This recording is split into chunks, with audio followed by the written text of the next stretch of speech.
Cotton వస్త్రాలకి గంజి సులభంగా తయారు చేసే విధానం.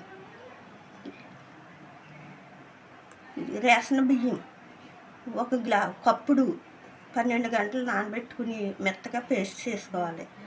అలాగే ఆ పేస్ట్లో మైదా అరకప్పు కలుపుకోవాలి. ముందుగా ఈ బియ్యాన్ని మెత్తగా పేస్ట్ చేసుకోవాలి. బియ్యం మిక్సీలో వేసి పేస్ట్ చేసుకొచ్చాను.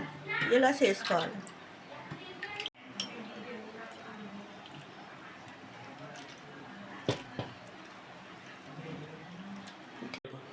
కలిపిన మైదా పిండి పేస్టు బియ్యం పిండిలో కలుపుకోవాలి.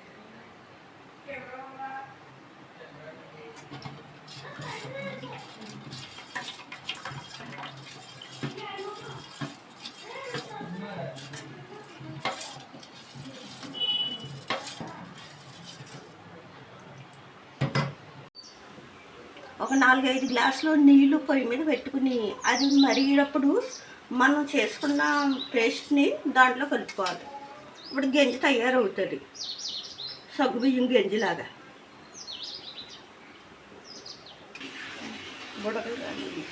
గంజి కొత్త ఉడుకుతుంది. ఇంకా స్టవ్ కట్టేసుకొచ్చి బట్టలకు పెట్టుకున్నప్పుడు నీళ్ళు కలుపుకోండి. ఇది ఇలా ఉండాలి, జిగురుగా.